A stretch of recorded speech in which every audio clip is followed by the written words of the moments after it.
로마서 6장 1절 2절. 그런즉 우리가 무슨 말을 하리요? 은혜를 더하게 하려고 죄에 거하겠느냐?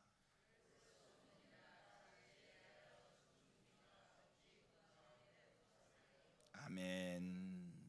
우리가 어제 로마서 5장 20절 21절 본문을 읽었고요, 20절 말씀은 자세히 설명을 했는데 21절 말씀을 드리지 못했습니다. 시간이 쫓겨서 설명하지 못했는데 오늘 21절을 한번 읽고 말씀을 드리고 오늘 본문 6장 1절 2절 살피도록 합니다. 5장 21절 같이 한번 또 읽겠습니다. 시작.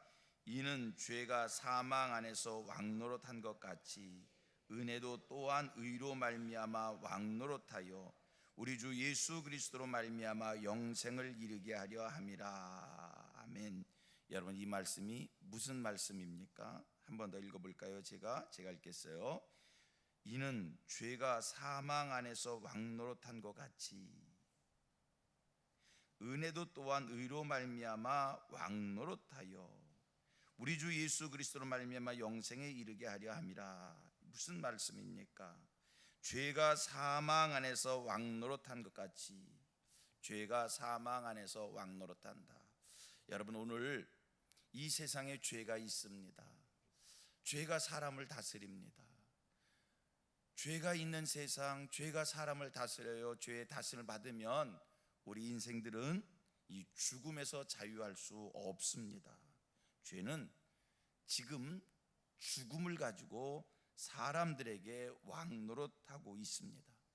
이 세상에서 죽음을 이긴 사람은 아무도 없습니다. 누구나 다 이 죽음을 이겨보고 싶지만 죽음을 이길 수가 없어요. 오죽했으면 진시황은 불로초를 찾아서 헤매었겠습니까? 이 죽음, 사람들이 이기고 싶지만 이기지 못합니다. 죽음은 죄악의 산물이기 때문입니다. 오늘도 죄는 죽음을 가지고 사람을 다스리고 있습니다. 죄 가운데 있는 인생들은 이 죽음으로부터 자유할 수 없습니다. 세상 죄가 다스리고 있습니다. 그리고 또 한편에 무엇이 왕노릇한다고요? 한쪽에서는 사망이 왕노릇하고 있고요, 죄로 말미암아 죄로 인한 사망이 왕노릇하고 있고요, 또 한편에 뭐가 왕노릇한다고요? 은혜도 또한 의로 말미암아 왕노릇한다. 은혜도 또한 의로 말미암아 왕노릇한다. 왕노릇이란 다스린다는 뜻이지요. 죄가 왕노릇을 하면 사람들이 절망하게 됩니다. 사람들이 낙심하게 됩니다. 그런데요, 의가 나를 다스리면 영생의 기쁨이 임하는 줄 믿습니다. 죄가 다스리는 세상 속에서 사람들이 죄악에 매여서 낙심과 절망과 죽음을 헤매이지만 감사한 게 있어요. 하나님의 은혜가, 하나님의 의가 나를 다스리면 여러분, 낙심과 절망과 사망에서 자유하게 될 줄로 믿습니다. 이 세상 살아가면서 누구도 죽음 앞에 자유한 사람이 없어요. 그러나 하나님의 은혜 아래 있는 사람들, 하나님의 의의 다스림을 받는 사람들은 죽음을 넘어서게 될 줄 믿습니다. 주 안에 있는 자들, 구원의 기쁨을 누리는 자들, 하나님의 다스림을 받는 자들, 은혜 아래 있는 자들, 죽음을 두려워하지 않습니다. 죽음을 다 이겨내는 겁니다. 복음 안에 있는 사람들이 복음 때문에 핍박받습니다. 환난당합니다. 복음 때문에 순교도 당하게 됩니다.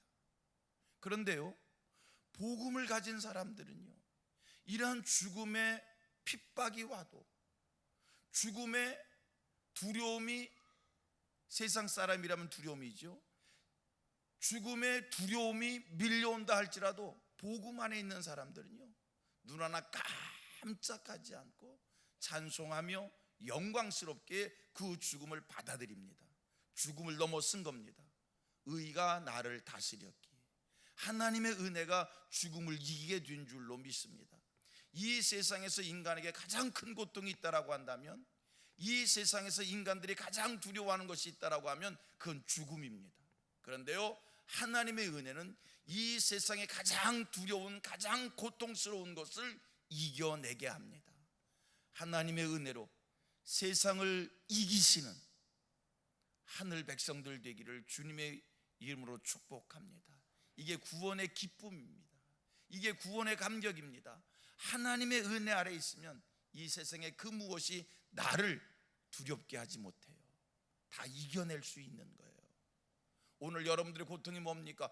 죽음을 이긴 사람들이, 죽음을 이겨내는 사람들이 오늘 무엇에 쫓기십니까? 무엇을 두려워하십니까?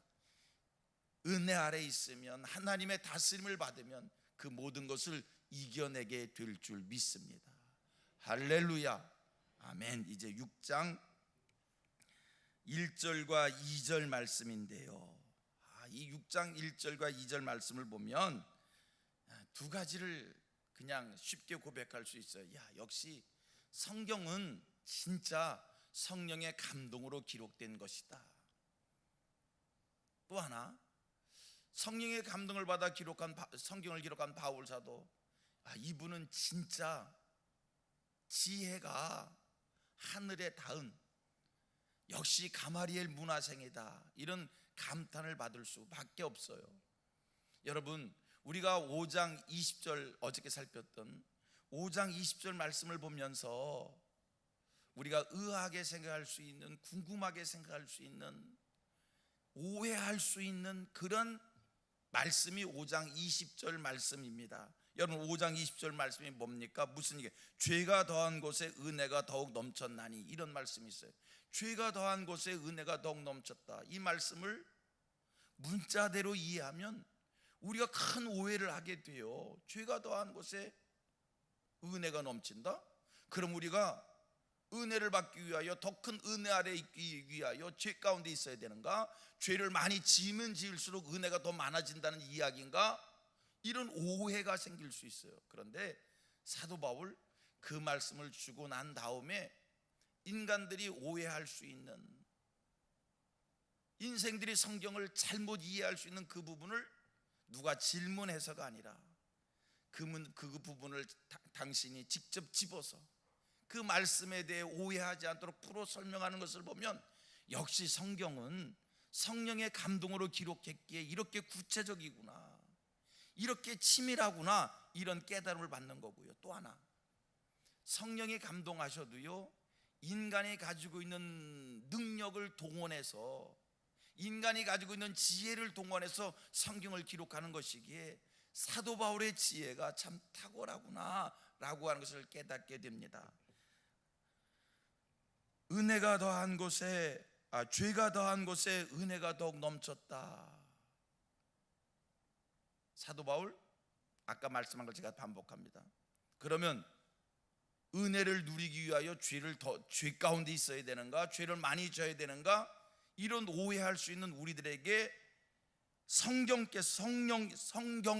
뭐라고 말씀을 주시는가?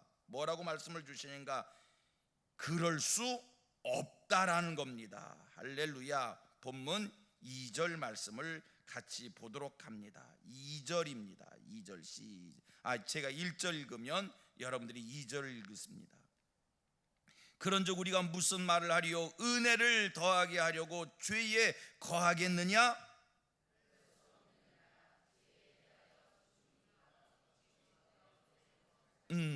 우리가 오해할 수 있는 그 얘기에서, 그럼 우리가 죄 가운데 있으면 은혜가 더 넘치는 건가? 성경 말씀합니다. 그럴 수 없다. 왜?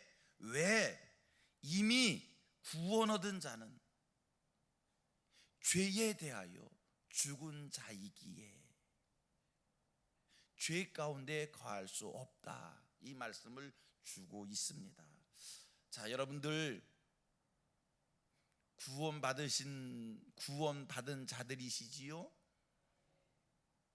하나님 앞에 의롭다 인정을 받는 자들이시지요? 아멘이잖아요.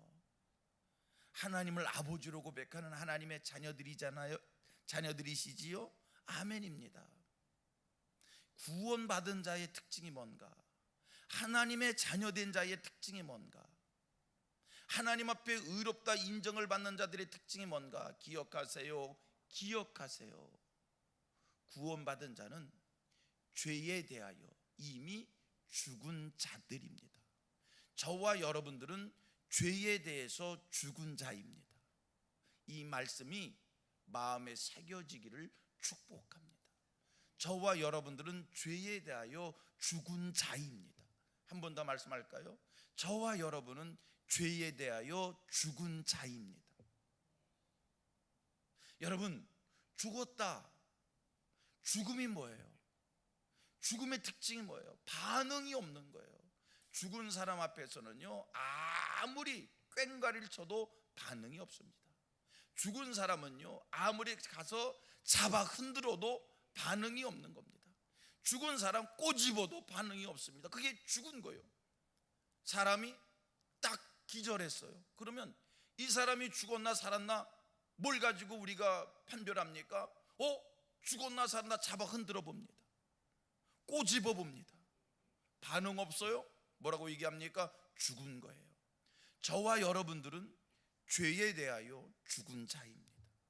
하나님 앞에 의롭다 인정을 받는 우리들, 죄에 대하여 반응이 없어야 됩니다. 어떤 유혹이 있어도 죄에 대하여 반응이 없어야 됩니다. 죄의 유혹이 있을 때 마음의 흔들림이 없어야 됩니다. 이게 하나님 앞에 의롭다 인정을 받은 자의 특징인 줄로 믿습니다. 목사님, 어떻게 그럴 수 있어요? 그럴 수 있는 줄 믿으시기를 바랍니다. 보세요. 하나님 앞에 의롭다 인정을 받으려면 기본 필수 조건이 있습니다. 우리가 의롭다 인정받기 위하여 구원받기 위하여 할 일이 아무것도 없습니다. 선행을 해서 구원받는 게 아닙니다. 율법을 지킴으로 구원받는 게 아닙니다. 구원받기 위해서 우리가 할 일은 아무것도 없습니다. 오직 한 가지, 예수 그리스도를 믿음으로 구원받습니다. 여러분, 우리가 예수 그리스도를 믿는다는 게 뭡니까? 하나님의 아들이 세상에 오셨다는 것이요, 그 예수가, 이 세상에 오신 예수가 죄 없으신데 십자가에 죽으셨다는 것이요, 부활하셨다는 것이요, 승천하셨다는 것이요, 다시 오신다는 겁니다. 요거 믿을 때 구원받습니다. 중요한 게 있습니다. 보세요. 우리가 구원받기 위해서 할 일은 아무것도 없지만 오직 하나, 예수를 믿어야 됩니다. 그런데 예수를 믿는다라고 할 때 그 믿음 중에 중요한 게 있습니다. 예수가 십자가에 돌아가셨다는 거예요. 예수님 십자가에 왜 돌아가신 겁니까? 죄 없으신 예수님이 왜 십자가에 돌아가신 겁니까? 그것은 내 죄를 용서하기 위하여, 내 죄 때문에 내 죄를 안고 예수가 십자가에서 대신 죽으신 겁니다. 그걸 우리가 믿습니다. 그러므로 의로워지는 겁니다. 보세요. 예수가 십자가에 죽으실 때 우리는 그 예수의 죽음을 삼자의 죽음으로 생각하면 안 됩니다. 내가 죽지는 않았지만 예수가 죽으신 것은 내 죄를 안고 예수가 십자가에 죽으셨다는 겁니다. 예수의 십자가를 바라보는 순간 이건 예수의 죽음이 아니라 나의 죽음으로 믿어야 됩니다. 우리는 예수의 십자가 죽음을 바라보는 순간 나의 모든 죄가 십자가에 예수와 함께 죽었다는 것을 믿는 자들입니다. 이게 믿음입니다. 이 믿음을 가진 자들이 의롭다 인정을 받은 겁니다. 우리는 이미 예수의 십자가 사건을 믿는 순간 죄에 대하여 죽은 자들입니다. 할렐루야. 여러분, 우리 기독교는 믿음의 종교입니다. 그렇게 믿으세요. 그렇게 믿으세요. 놀라운 것이 있습니다. 이건 신비한 일입니다. 신비한 일입니다. 놀라운 일이 있어요. 그렇게 내가 예수의 죽음을 나의 죽음으로 믿는 순간 놀라운 것은 내가 죄에 대해서 죽는 자가 되는 거예요. 여러분, 내가 세상에 살면서 죄에 대해 죽는 자가 되면 죄를 보면 두려워질 생각이 드는 거예요. 죄를 짓는 순간, 죄를 보는 순간 내 마음에 두려움이 밀려오는 거예요. 그래서 죄를 이기게 되는 거예요. 이런 하늘 백성들 되어지기를 축복합니다. 세상 사람들이 우리 기독교인들을, 기독교 아주 중요한 교리를 비아냥합니다. 조롱을 합니다. 예수 믿는 사람들은 회개하면 된다며, 우리가 죄를 멀리하고 죄를 경계하고 죄를 짓지 않으려고 하면 그들이 와서 자꾸 유혹합니다. 야, 그냥 오늘 해버리고 니네 주일날 교회 가서 회개해. 그러면 되잖아. 그렇게 해도 되는데 이미 죄에 대해서 죽었더니 똑같은 죄가 지어지지 않는다는 거예요. 할렐루야입니다. 여러분, 진정한 회개가 무엇입니까? 우리 예수 믿는 사람들 죄에 유혹받았습니다. 실수합니다. 죄 짓습니다. 그러면 죄에 대한 두려운 마음이 있으니까 당연히 회개의 마음이 생깁니다. 회개를 하는 거예요. 하나님 앞에 회개를 하는데 우리 한마디로 회개할 수 있어요. 하나님, 내가 이러이러한 죄를 지었는데 용서해 주세요. 한마디로 할 수 있는데 성령님이 내 안에 오시어서 그 회개를 시키면 한마디를 구하고 회개가 되는 것이 아니라 반복해서 간절히 열정적으로 하나님, 내가 이런 죄를 졌는데 용서해 주세요. 눈물의 회개를 계속해서 반복해서 어떨 때는 철회를 해가면서 죄를 회개합니다. 어떤 때는 똑같은 죄를 일주일씩, 열흘씩, 한 달씩, 1년씩 회개를 합니다. 아니, 한 번만 고백하면 되는데 왜 그 죄를 회개를 자꾸 반복해서 하게 되는 겁니까? 성령 하나님이 그런 회개를 시키시는데 여러분, 무슨 일인지 아십니까?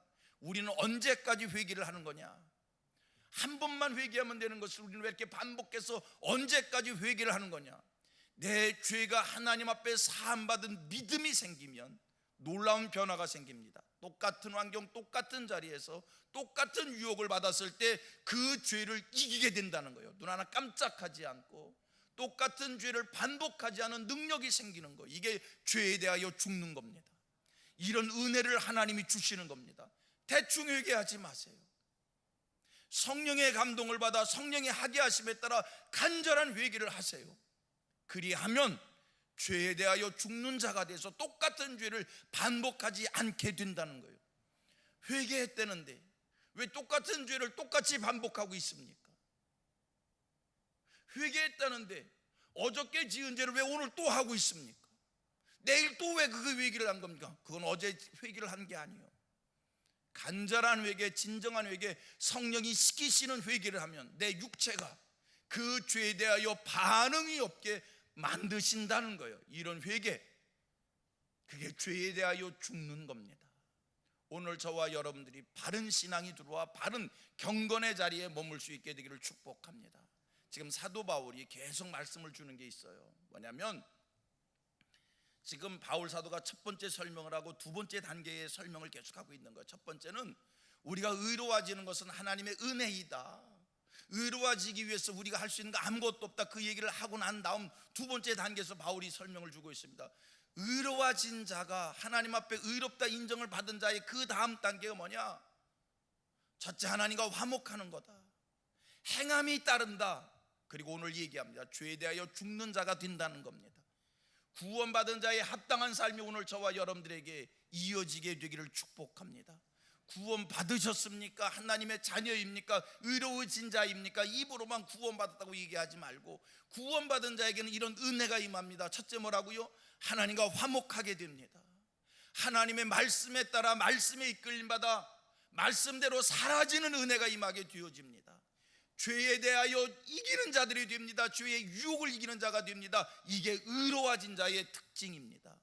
바울사도 이 말씀을 주시는데 이 말씀을 듣는 데만 멈추지 말고요, 이 말씀이 우리에게 은혜가 되어 지켜지는 살아계신 하나님의 말씀이 되는 축복이 임하게 되기를 주님의 이름으로 축원합니다. 기도합니다.